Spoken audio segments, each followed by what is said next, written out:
Rolling.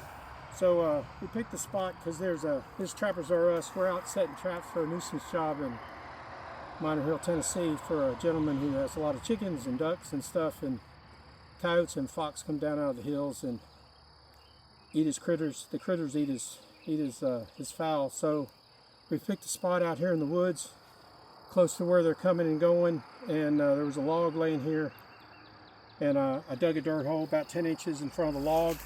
I'm going to set my trap about 9 inches. I'll dig my hole about 9 inches out here. I know you guys see this kind of stuff all the time. Everybody's got their way that they do it. This is the way I do it. Not right, not wrong, just the way I do it. So you dig your hole for your trap, bed of your trap. I make a little divot down here in the bottom because there's a ring at the bottom of that trap that a lot of times they don't want to sit right. Use your pan, collect your dirt.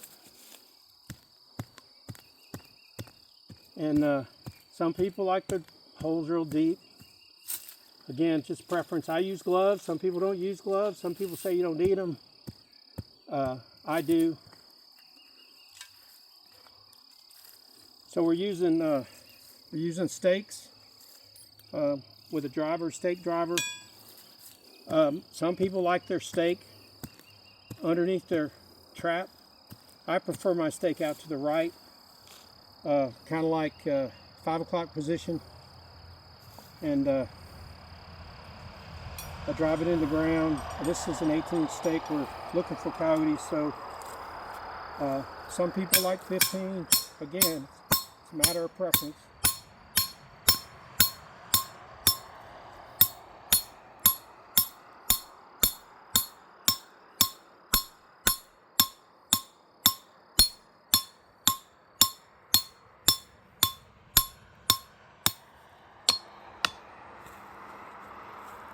Hard part's getting the driver out of the ground.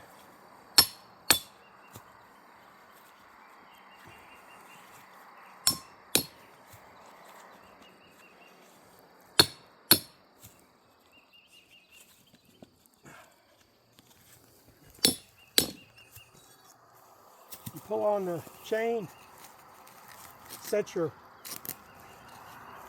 pull at a 45-degree angle, set your stake in the ground. I use springs on my stakes, on my chains. That keeps them from pulling, in my opinion, keeps them from pulling it out of the ground. Some people don't like to use them. I use a full coil Bridger dogless trap. Again, personal preference.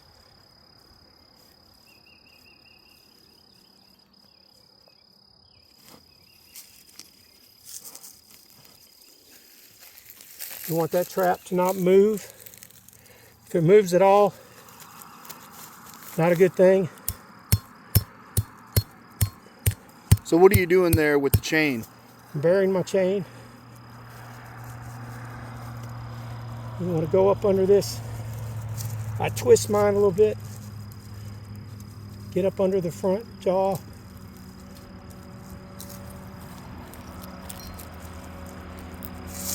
Be real careful not get your hand caught.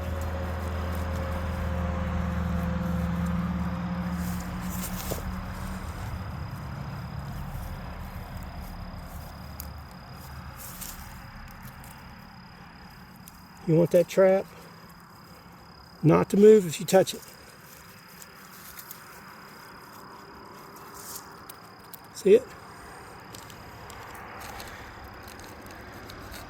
Pan cover. Pan cover keeps the dirt from getting up underneath your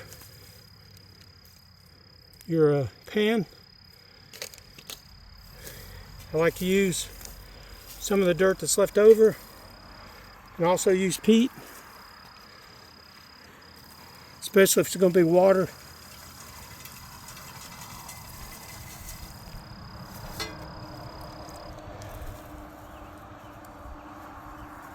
There you go. That's it. From the word of the master.